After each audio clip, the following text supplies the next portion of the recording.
bem-vindo ao primeiro episódio da série Decifrando o Leão, referente à declaração do Imposto de Renda 2018. A declaração começou no dia 1º de março e vai até o dia 30 de abril.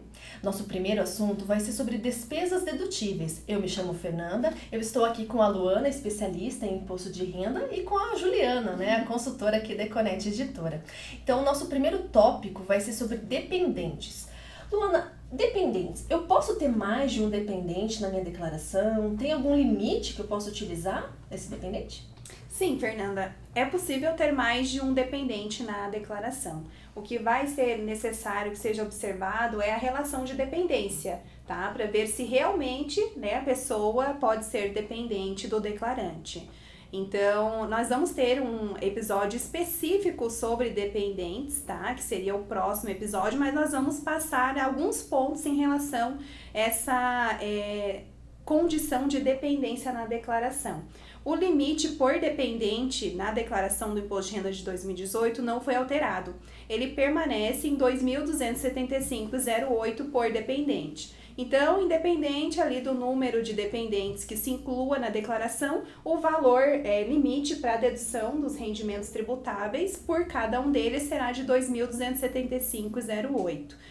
Uma dúvida muito recorrente aqui na consultoria que nós temos é em relação à diferença entre dependente e alimentando. Muita gente tem bastante dúvida, com relação a informar na declaração o dependente e o alimentando.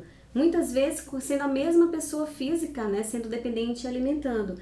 Então, assim, a legislação dispõe que o dependente, quando acontece ali a separação, fica de quem está com a guarda judicial.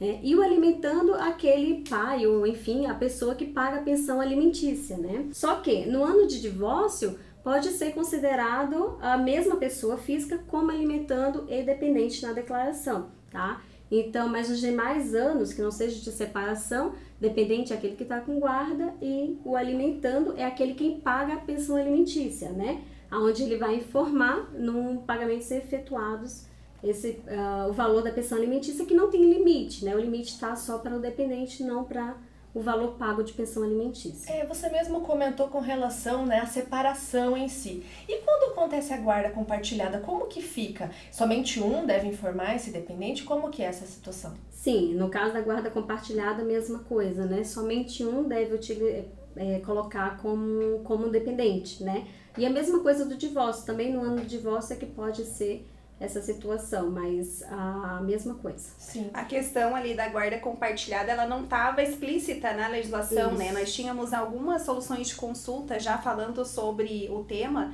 mas ano passado a gente teve uma alteração na Instrução Normativa 1500 de 2014, que trouxe essa condição expressa agora de somente um dos pais, pode declarar esse dependente em sua declaração. Daí é o acordo entre eles, Quem vai colocar como dependente.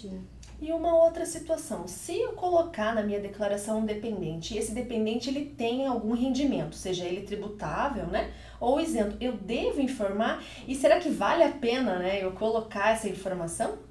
Essa é uma dúvida bem recorrente também, Porque é necessário avaliar o custo-benefício de se incluir um dependente na declaração, porque automaticamente os rendimentos dele, sejam tributáveis ou isentos, devem ser informados na declaração de quem está relacionando esse dependente. E a gente atende muito também na consultoria essa situação de que pessoas caem na malha fina por esse motivo. Exato. Coloca o dependente, mas não informa os rendimentos dele, Então, consecutivamente, cai na malha fina e a Receita Federal pede que retifique a declaração para incluir esses rendimentos. Aí o que antes era um benefício, talvez, se torna uma situação muito ruim, porque vai incluir mais rendimentos, ensejando talvez um acréscimo, no imposto, e aí vamos supor que já passou muito tempo, da declaração, vai acabar pagando essa diferença com multa e juros. Justamente. Então, às vezes, sempre é bom avaliar certinho o que realmente vai colocar na declaração, Então, uma dica,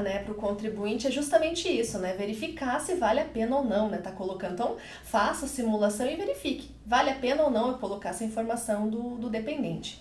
Outro tópico, né, referente a despesas dedutíveis é com pensão, porque tem duas formas de separação e pensão, né? Se é pago por liberalidade ou por um acordo judicial. Então, tem diferença com relação à declaração, se eu estou pagando por liberalidade ou por um acordo judicial?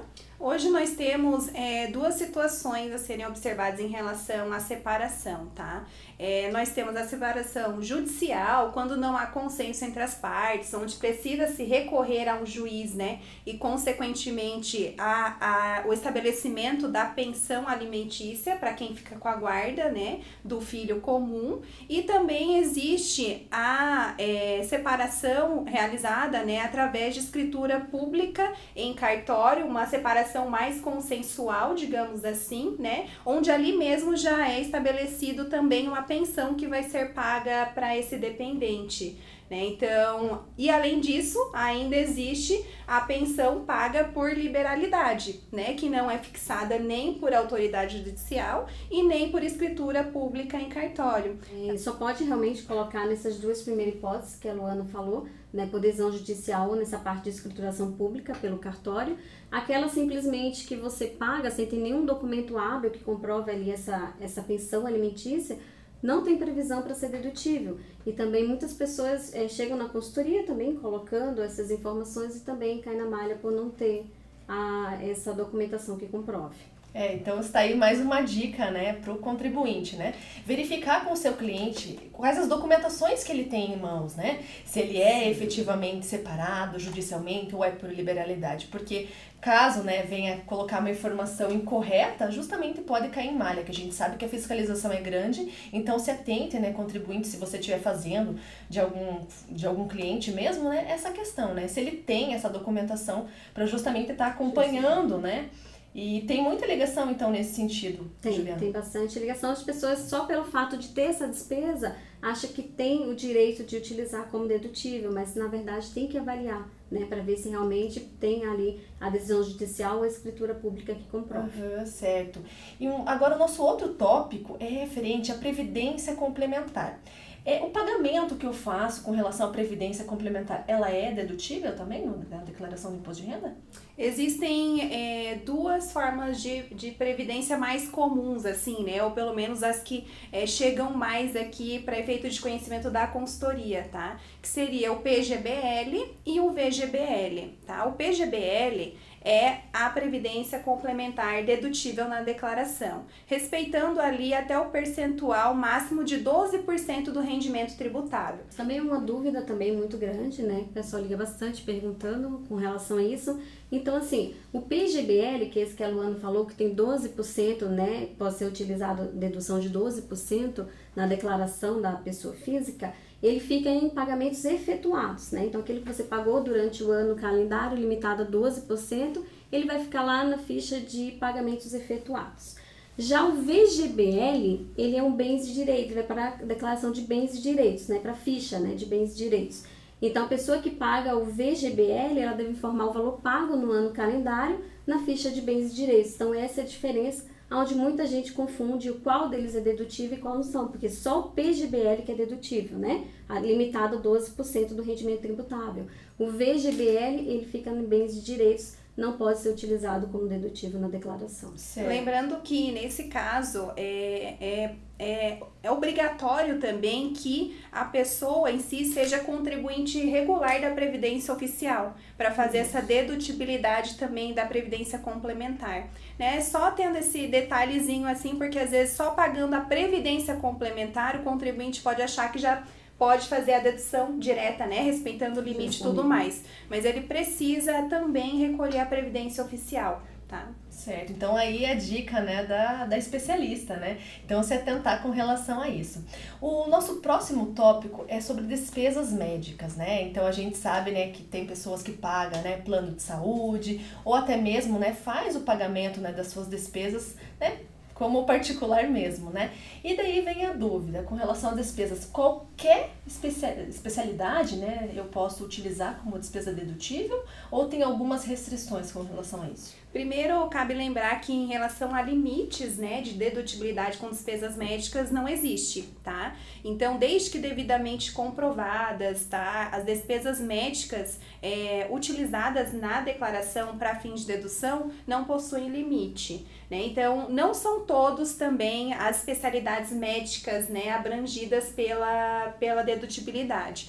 O importante é mencionar que as despesas médicas devem ser destinadas à recuperação física ou mental do contribuinte, tá? Essa é a essência da dedutibilidade das despesas médicas. Fora isso, não se admite a dedução, né? Então, a gente tem um rol ali de especialidades compreendidas na dedutibilidade, tem que respeitar aquelas condições estabelecidas na legislação, né? E também em relação a materiais utilizados, né, numa eventual cirurgia, gastos com hospitalização, né, gastos com plano de saúde devidamente comprovados, não existe o limite, tá? Mas precisa ser observada essa condição. Aí existem várias dúvidas que vão surgindo aí entre os contribuintes, né, em relações condições individuais, né, bem específicas.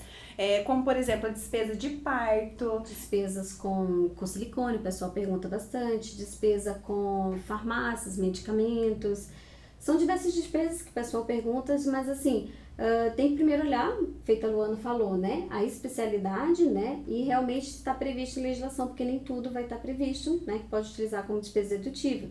Então, como a Luana falou, é para saúde física e mental, e muita gente paga despesas estéticas, né, na verdade faz alguma cirurgia, alguma coisa desse tipo que é estético e não tem previsão realmente para deduzir. É uma das situações que não pode, né, utilizar. A cirurgia plástica ela é muito subjetiva, né, porque se é destinada a reparar a saúde física e mental da pessoa, vamos imaginar, por exemplo, uma pessoa que teve câncer, né, Isso. ela está fragilizada física, mentalmente, vamos supor que seja um câncer de mama, né, ela precisa recuperar ali o local lesionado, né, o que vai acontecer? Ela vai ter uma despesa ali com uma eventual prótese de silicone, tá? A cirurgia plástica, nesse caso, serviu para reparar fisicamente e mentalmente a saúde da pessoa, né?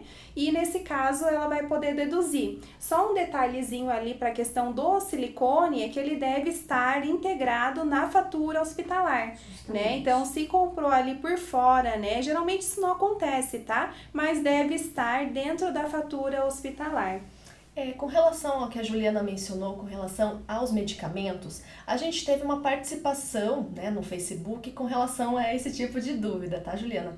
Então, a Silmara Nascimento, ela perguntou, né, se o medicamento, os gastos que eu tenho, né, com a farmácia, né, eles são dedutíveis, então, como você mesmo mencionou, ele não é dedutível, né? Justamente, gasto com farmácias, medicamentos, na regra, ele não é dedutível, exceto aquele que está dentro, né, da fatura hospitalar. Então, aquele que está dentro da fatura hospitalar, como a prótese que a Luana citou, né, mais os medicamentos, esse pode ser considerado como dedutível, apenas esse. Apesar de ser um alto valor dos medicamentos, não é possível deduzir aquele valor que você vai lá na farmácia, compra um medicamento, né, e guarda a nota lá. Esse, infelizmente, não pode. Agora, se você foi para o hospital, precisou ser medicado, né, e na fatura do hospital tá lá relacionados os medicamentos que você precisou usar, aí esses sim são dedutíveis. Tem essa diferença, então, né? Se tá relacionado ou não com o hospital. Isso. E com relação a essa questão da documentação, que eu possa comprovar que efetivamente eu tive esse gasto,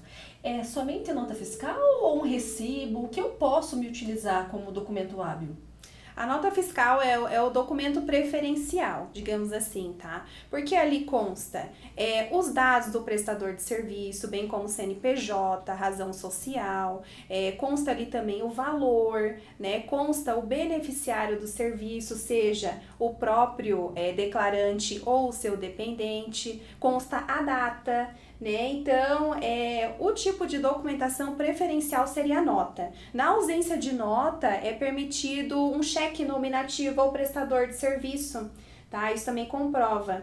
E a Receita Federal, ela trouxe uma novidade aí, alterando a instrução normativa, que dá uma flexibilizada na questão do endereço, né? Se o endereço estiver ausente do prestador de serviço, tudo bem, porém a Receita Federal precisa acessar essa informação do serviço prestado através das bases de dados, né, seja através de uma DMED, né, ou através da própria declaração do imposto de renda da pessoa física do prestador de serviço, né, que a especialidade médica aí, ela também tem que relacionar, né, o CPF do beneficiário do serviço, então isso ajuda a Receita Federal a fazer o cruzamento. Tá? Mas fora isso, toda a documentação necessária para comprovar a despesa médica. Então, se ele estiver, né, trabalhando como pessoa física, ele não é uma pessoa jurídica, então ele não tem o CNPJ. Nesse recibo, ele vai ter que ter o CPF desse médico, né, desse especialista. Sim, claro, vai ter que ter. Então Sim. é muito importante as pessoas, quando vai se consultar, né, mesmo o médico ele sendo uma pessoa física, pedir ali o recibo, né? Muitas pessoas às vezes esquecem, só vai lembrar do recibo no momento de fazer a declaração. Então o ideal é você, no momento da consulta, já solicitar o recibo com os dados corretos do médico ao qual está prestando serviço. Então a dica, né, seria essa, né, verificar com o seu cliente se ele tem toda a documentação e se nessa documentação vai ter todas as informações. Se pessoa jurídica tem que ter o CNPJ, se for pessoa física tem que ter o CPF, para justamente você estar colocando essa informação correta para a Receita Federal. E com relação ao reembolso, né, de despesa, então o contribuinte que ele paga o plano de saúde. Se ele teve um gasto, né, fora, né, do plano de saúde dele, ele vai ser reembolsado. E como que eu vou declarar esse reembolso? Porque ele pode ser tanto no ano que eu tive, né, esse gasto, quanto no ano subsequente. Como que eu informo isso na declaração? O reembolso realmente é bem, como ela falou, bem que é recorrido também essa dúvida. Então, quando o reembolso ele ocorre no mesmo ano, ou seja, no mesmo ano em qual você teve a despesa, também ocorre o reembolso, lá no campo de pagamentos efetuados, tem um valor para você colocar do valor reembolsado, né? Então, você coloca o total da despesa e o valor que foi reembolsado dessa despesa médica que você teve. Quando é no ano seguinte, né? Ou seja, por exemplo, em 2017 você teve a despesa médica, onde não foi reembolsado, você vai colocar a dedução de despesa médica normalmente, né? No valor em que foi gasto, né? Quando for no próximo ano, vamos dar um exemplo, um ano calendário de 2018, aonde o plano de saúde vai te reembolsar, ou qualquer outra, né, pessoa vai te reembolsar, você vai colocar isso em rendimentos tributáveis, né? Ou seja, em um ano você utilizou ele como dedutível, no outro ano, a partir do momento que você retorna, né, tem esse valor de volta, você considera ele como rendimento tributável, né? Então ele vai no campo de rendimentos tributáveis mesmo, recebido de pessoas porque que jurídicas. entra como tributável, né? Porque justamente no ano anterior você utilizou do benefício da dedução Justamente. integral, né? E no ano seguinte você teve esse reembolso, né? Então, enquanto era para você ter utilizado a despesa líquida, digamos assim, da despesa médica, né? Você acabou utilizando o valor integral e precisa oferecer a tributação, esse valor de reembolso no ano seguinte. Ah, certo. E isso também equivale se essa despesa, esse reembolso for referente ao dependente. Então não precisa ser só do titular, pode ser do dependente também. Exato. Boa colocação. Certo. Outra questão com relação a isso é sobre deficiente físico, né? Eu tenho que ter uma comprovação, um laudo, como que funciona, né? A despesa dedutível médica com ele. Tem que ter uma comprovação que eu estou fazendo esse tratamento em si numa clínica, né? Para esse tipo de tratamento? Na verdade, toda despesa médica, ela precisa ser devidamente comprovada, né? Destinada, né, sempre a reparar a saúde física e mental do contribuinte ou do dependente dele, tá? Nesse caso de deficiente físico ou mental, nada muda em relação à comprovação. Precisa ser comprovada da mesma forma.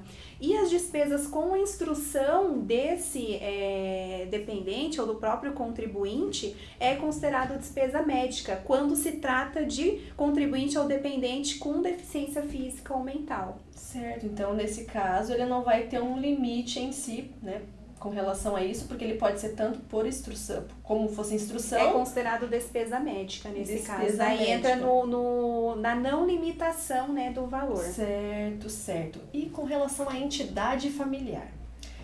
Se eu cuido do meu irmão, se eu auxilio um tio, um pai, como que funciona a questão da entidade familiar? Como que eu posso tratar como entidade familiar na declaração do imposto de renda? Na questão da dedutibilidade, né, principalmente quando a gente fala em pagamento de uma despesa que é para um integrante da entidade familiar, nesse caso considerado os ascendentes e os descendentes, tá? Existe uma relação ali de dedutibilidade que tem que ser observada. Tem uma dúvida muito grande, pessoal, principalmente com o plano de saúde, aonde que é descontado do pai, vamos dizer assim, né? E que a mãe coloca o filho como dependente, né?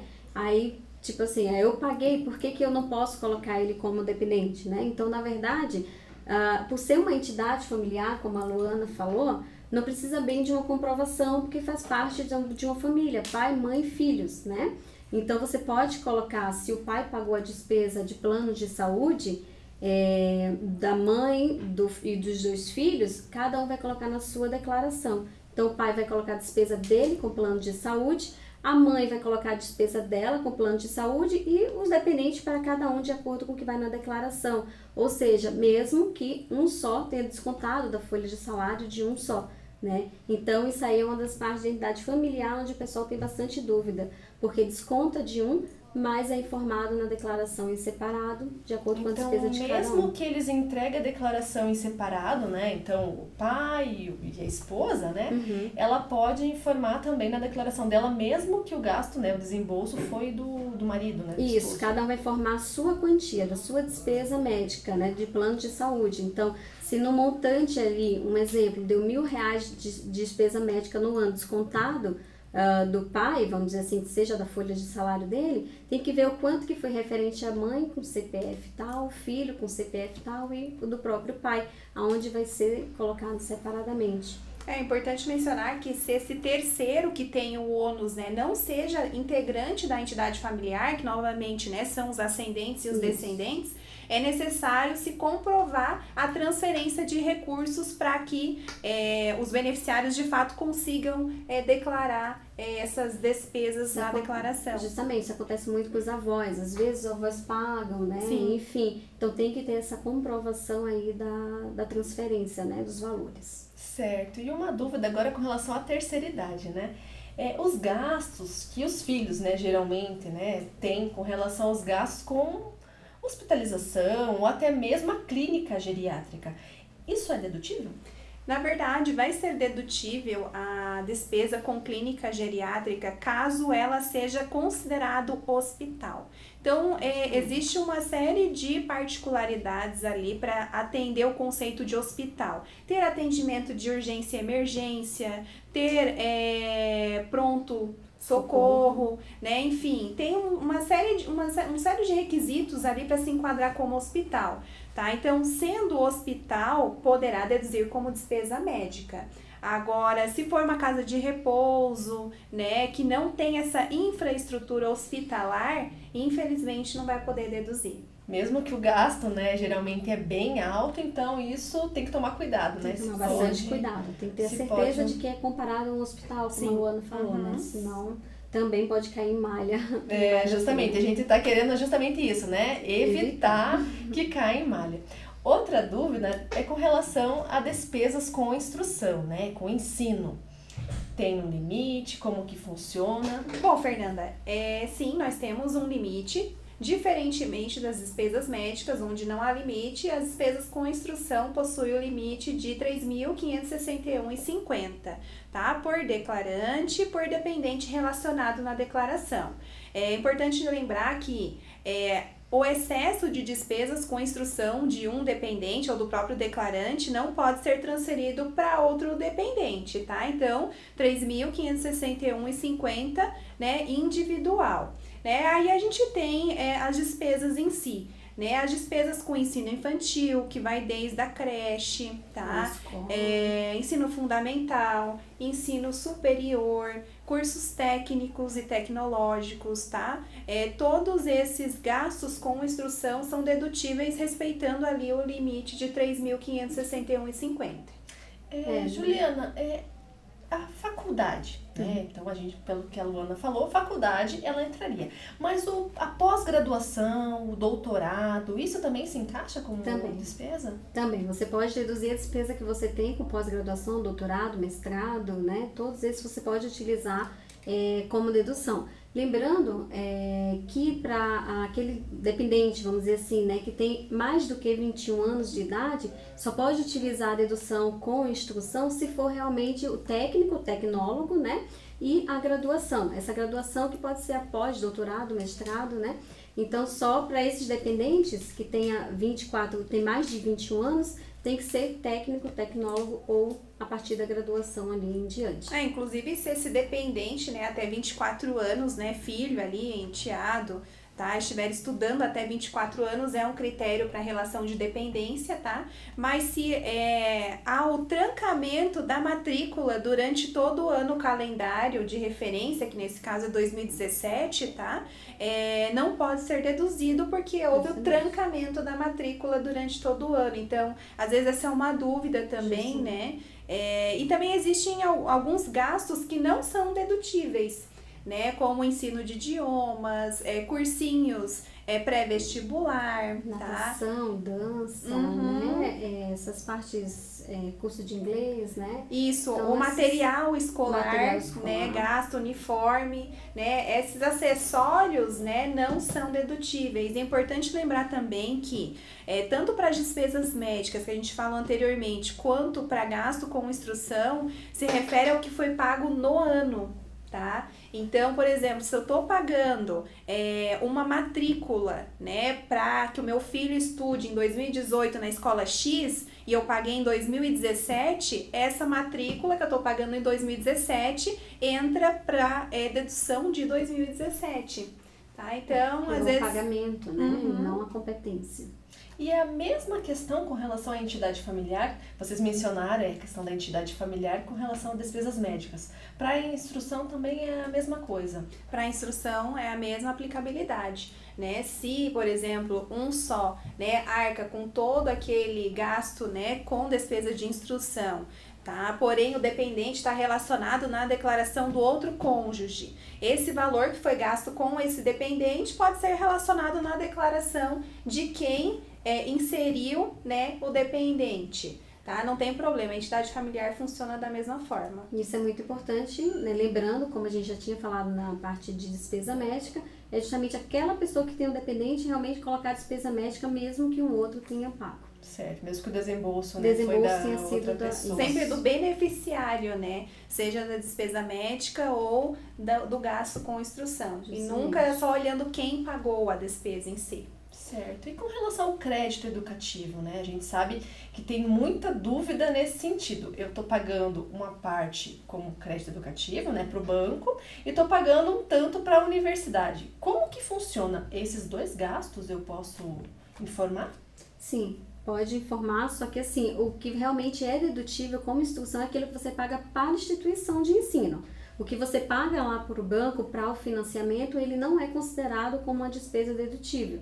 Né? Dedutível é só realmente aquilo que vai para a universidade. Então, se a minha mensalidade no total ela é R$1.000, eu pago 500 para a universidade e 500 eu pago, né, referente a um crédito educativo, ou não pago por conta de uma bolsa que eu tenho, alguma coisa desse tipo, né, vou pagar só posteriormente, só vai entrar aqueles 500 que eu pago para a universidade. Até mesmo porque esse crédito educativo, às vezes você começa a pagar só depois que terminou o curso, justamente, né? Vai depender aí muito do que foi pactuado entre a instituição financeira que concedeu esse crédito. Mas bem como a Juliana colocou, só o valor pago para a instituição de ensino é dedutível. O que vai ser pago depois em relação, né, ao financiamento que foi feito, não é. Uma outra dúvida é com relação às empresas que elas auxiliam, né, o funcionário com relação ao ensino. Então, Luana, em muitos casos, né, a empresa geralmente de grande porte, ela dá um auxílio, né, para o funcionário fazer uma faculdade. E nesse caso, se o funcionário é demitido, ele sai da empresa, né, por qualquer outro motivo. Como que funciona? Ele tem que devolver algum valor para a empresa? Então, Fernanda, primeiro, né, nesse caso, como a fonte pagadora está provendo ali para ele, seja uma bolsa total ou uma bolsa parcial, né? Cabe lembrar que somente é dedutível a parcela que ele paga para a instituição de ensino, né? O funcionário paga, porque às vezes não é 100%, né, esse benefício da empresa. Quando esse funcionário é desligado, muitas vezes ele tem que devolver uma parcela para a fonte pagadora, né, para o empregador. Esse reembolso feito não é dedutível, tá? Então, é derivado de uma cláusula contratual, né, com o empregador, caso ele saia da empresa antes de determinado período, ele precisa fazer esse reembolso. Esse reembolso para a empresa não é dedutível. Certo. E cai muita ligação nesse sentido na consultoria? Não, isso até que é menos, assim, não cai tanto, né? Vejo que eles já sabem, mas que realmente só aquilo que é pago para a instituição de ensino, né? Até por conta de vamos dizer assim, documentação, cruzar informações, né? Então, só o que é pago para a instituição de ensino mesmo. E com relação a isso ainda, né? Se eu estiver pagando essa despesa com instrução para o meu dependente que está lá no exterior, é a mesma coisa, eu posso considerar como dedutível ou tem que ser as despesas aqui no Brasil? Não, as despesas para o exterior pagas, né, para dependentes ou em função do próprio declarante para o exterior também são dedutíveis, respeitando o mesmo limite, tá? Logicamente, tendo toda a comprovação também. Sim. Tá? Então, se porventura o documento estiver em língua estrangeira, ele precisa ser traduzido, né, para ter validade aqui no Brasil.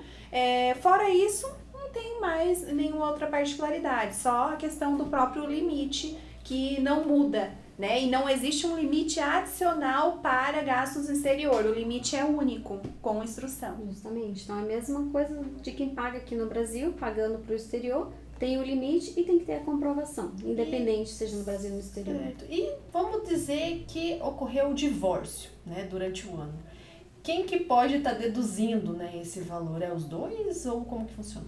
Voltando ali um pouquinho em relação à questão do dependente, que no ano do divórcio ele pode ser considerado tanto pelo pai quanto pela mãe, a questão da despesa com instrução, né, os gastos efetuados com esse dependente podem ser deduzidos até a data do divórcio. Tá? Então, nesse sentido, é bom observar ali qual foi a data, né, da dissolução conjugal, apurar os valores certinhos que foram pagos até essa data e deduzir esse valor, respeitado o limite global ali de despesa com instrução. Certo, muito bem. Agora, o nosso próximo tópico e último, né, dessa nossa primeiro episódio é referente ao livro caixa. Então, a gente sabe, né, que algumas atividades o contribuinte exerce, né, e ele vai escriturando o livro caixa. Então, ele vai colocar ali os rendimentos, as despesas, né? E quais despesas seriam dedutíveis no livro caixa?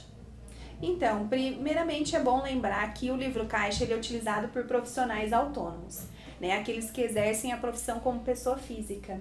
Tá? Então, nesse sentido, eles têm que elaborar ali o livro caixa para demonstrar as receitas e as despesas incorridas na atividade. Né? Aí, nesse caso, existe ali uma particularidade em relação à escrituração do livro caixa. O livro caixa não precisa de registro, tá? Só que a gente vai começar a falar agora em relação às despesas que podem ser incluídas no livro caixa para fins de dedutibilidade, tá? Porque esse contribuinte autônomo, ele tem mais uma obrigatoriedade a fazer ali mensalmente, né? Ele precisa escriturar ali o carnê-leão. Dentro do carnê-leão existe o livro caixa eletrônico e ali ele vai relacionando as receitas e as despesas mensais que ele tem para pagar o imposto devido até o último dia útil do mês seguinte ao da percepção dos rendimentos. Sempre eles perguntam o que pode ser dedutível no livro caixa, né? Então, pode ser dedutível os trabalhos assalariados. Então, muitas vezes a pessoa tem um consultório, por exemplo, é um médico, tem uma secretária, onde ele paga com vínculo empregatício, né? O trabalho assalariado e os encargos pode ser utilizado como despesa dedutível no livro caixa e as outras despesas necessárias para a percepção da receita. Então, quem vai avaliar é o próprio autônomo, a própria pessoa que sabe o que realmente é uma despesa necessária, né? Então, tudo aquilo que ela gasta, seja no consultório, seja qualquer outra profissão, ela tem que verificar o que é uma despesa dedutível necessária para a atividade, para que daí ela considere no livro caixa. Então, como a Luana falou, tem um programa, né, do Carnê-Leão, onde lá dentro você pode informar o livro caixa, informar as despesas dedutíveis e indedutíveis no livro caixa. E uma que a pessoa questiona bastante é com relação que nem tudo está lá dentro do programa, né? Ou seja, tem despesas que ele sabe que é necessário, mas que dentro do programa não tem, vamos dizer assim, uma conta para aquela determinada despesa, né? Mas ali tem como criar uma conta, tá? Então, se você vê alguma coisa que não tem um nome específico, você cria e coloca aquela despesa como dedutível no livro caixa. Outra situação também que o pessoal pergunta bastante eu tenho que transmitir essa declaração, Carnê-Leão, né, o programinha do Carnê-Leão? Não, essa declaração é uma declaração auxiliar, onde você preenche, como a Luana falou, mensalmente para poder apurar o imposto de renda mensal, né, que é o Carnê-Leão, e depois só importa ela para a declaração da pessoa física, onde realmente vai ser transmitida para a Receita Federal. E, digamos assim, então uma conta de água, de luz, de telefone, até mesmo uma benfeitoria que ele faz no imóvel, ele pode então utilizar como despesa dedutível? Sim, aquilo que é necessário para a atividade dele, que realmente ele foi ônus, né, dele, ele pode utilizar Sempre como tem que dedutível. observar essa relação de necessidade, né? O que se está pagando ali pelo profissional autônomo é realmente essencial para o desenvolvimento da atividade dele? Né, tendo essa essência ali na hora de analisar se vai ser dedutível ou não, não vai ter erro, tá? Mas existem algumas situações aí que são meio omissas na legislação, né? Então, por isso que se cria a dificuldade de saber o que vai ser dedutível ou não. Né? Por exemplo, existem profissionais que atuam na própria residência, né? É necessário fazer ali uma apropriação de despesas de uma forma proporcional, porque no mesmo local ele exerce atividade profissional e reside, né, como pessoa. Então, é permitido que haja dedução até de 1/5 dessas despesas comuns, né, à própria residência e o exercício da profissão, caso não seja possível comprovar quais as despesas incorridas com a atividade, né? Então, essa é uma das dúvidas principais. Né? Também existe a condição de 2 profissionais estarem no mesmo ambiente, né? Você pode comentar um pouquinho? Isso é uma dúvida bastante, assim, que o pessoal tem, né? Tipo assim, Isso acontece também muito com o consultório. A gente pega bastante consultório porque a maioria são médicos mesmo, né? A maioria das dúvidas são médicos. Então, tem um local onde tem 2 pessoas físicas, trabalham como profissional liberal, como autônomo, né? E tem a mesma despesa com energia, com água, com às vezes aluguel do imóvel e qualquer outra despesa. E eles sempre perguntam com relação a isso, como é que eles vão declarar. Então, vai ser proporcional para cada um, né? Então, se, por exemplo, são 2 pessoas, eles têm ali um contrato entre eles, né? Que é 50% para cada uma despesa, 50% dedutível no livro caixa para cada um. E me diga uma coisa, com relação ao próprio profissional, né, que você mencionou, o dentista. Uhum. Ele deve, vamos fazer uma planilha, fazer uma marcação, né, de quais são os clientes que ele fez, né, a atividade, marcando o CPF deles. Ele tem que manter um cadastro atualizado, né, essa informação de CPF, de dados, né, do cliente tem que ser informado no Carnê-Leão em algum momento, no livro caixa? Sim, é necessário ele ter o CPF de cada cliente dele, de cada paciente que ele, né, que pagou pela despesa médica, porque ele vai informar CPF por CPF de cada paciente desse, de cada cliente na declaração dele de pessoa física, tanto no Carnê-Leão, né, quando você importar, ele vai alimentar a declaração de ajuste anual. Então, é necessário. Se ele não colocar o CPF, vai dar erro.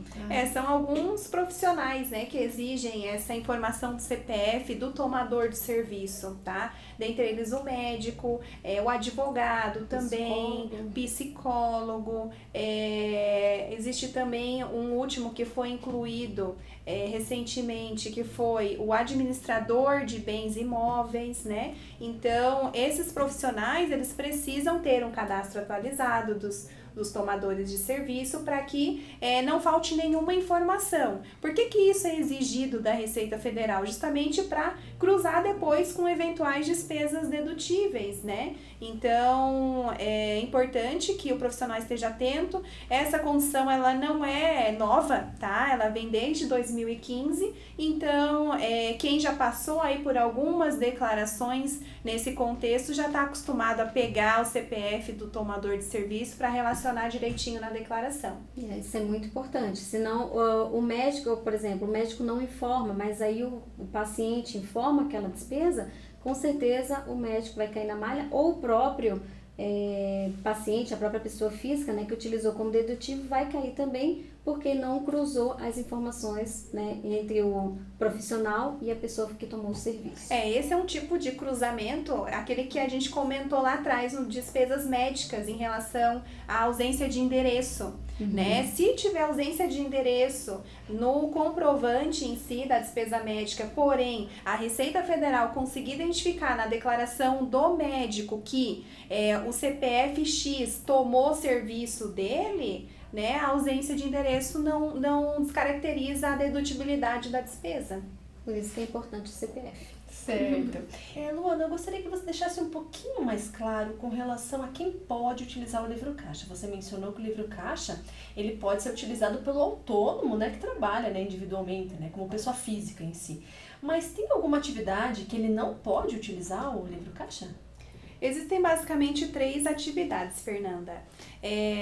O transportador autônomo de cargas, tá? E de passageiros, dentre eles o Uber, né, que está sendo difundido, tá? Taxista, enfim. Por quê? Porque o rendimento tributável deles é presumido, tá? O rendimento tributável do transportador de cargas é 10%, tá? E o rendimento do transportador de passageiros, taxista, Uber, é de 60%. Então, por esse fato da renda dele ser presumida, ele não vai utilizar as despesas de livro caixa, tá? Tem outra situação também que é o garimpeiro, onde ele vende metais preciosos para empresas legalmente habilitadas. O rendimento presumido também dele é 10%. Então, nesses 3 casos, esses autônomos não podem deduzir despesas de livro caixa. Mas, Juliana, um questionamento. Se eu sou autônoma, mas eu estou prestando um serviço para uma pessoa jurídica, também vai ter essa presunção ou eu vou tributar todo o rendimento? Como que fica essa questão? Vai ter da mesma forma, né?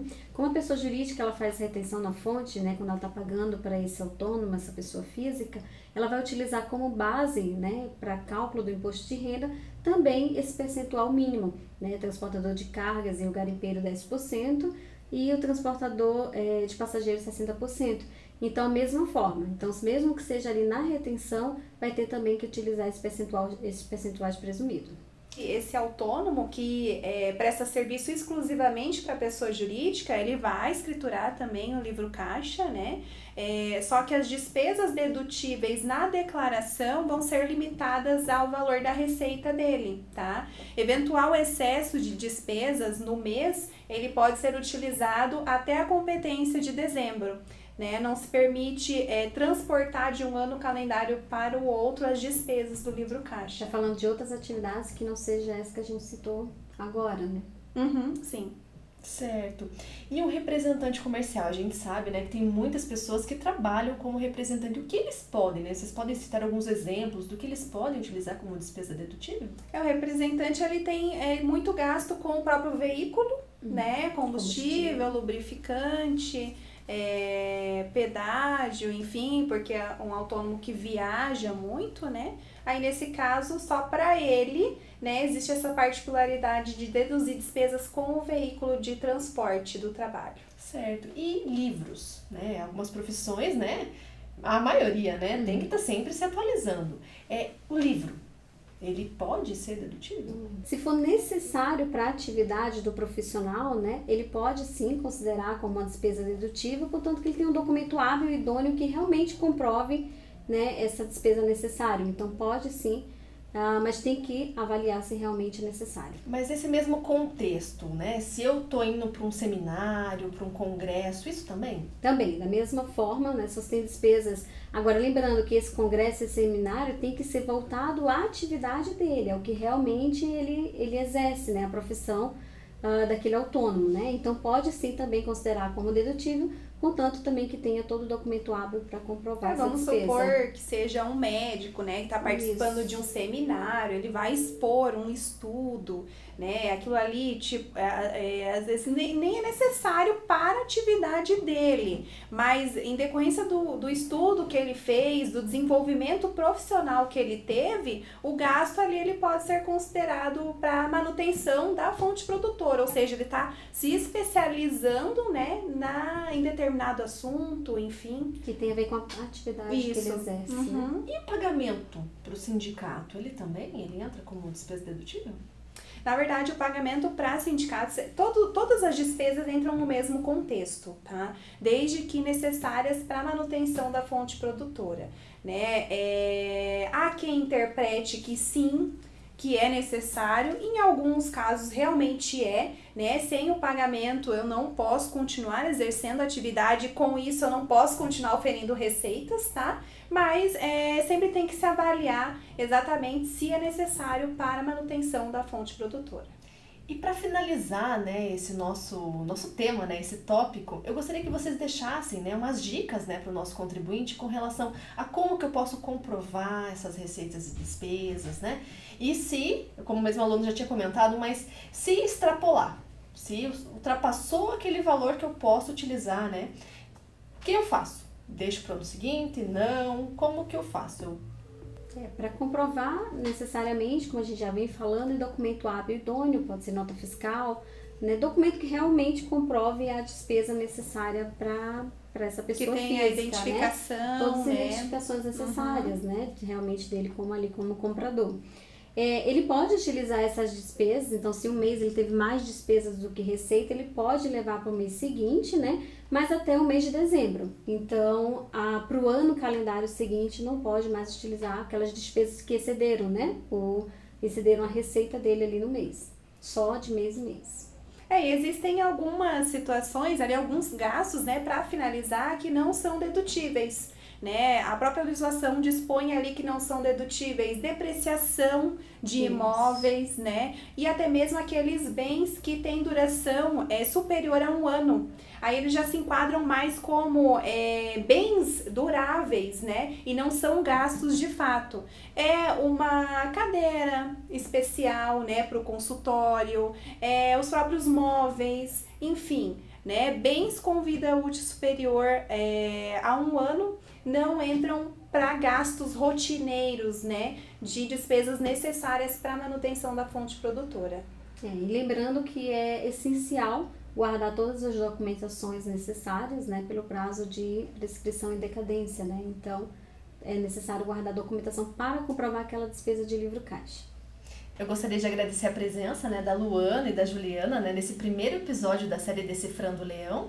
O nosso próximo episódio é sobre dependentes. Então, se você tem alguma dúvida, faça, né, no próprio Facebook, no YouTube ou até mesmo no link, né, da descrição desse vídeo. Se você gostou desse vídeo, curta e compartilhe. E até quinta-feira.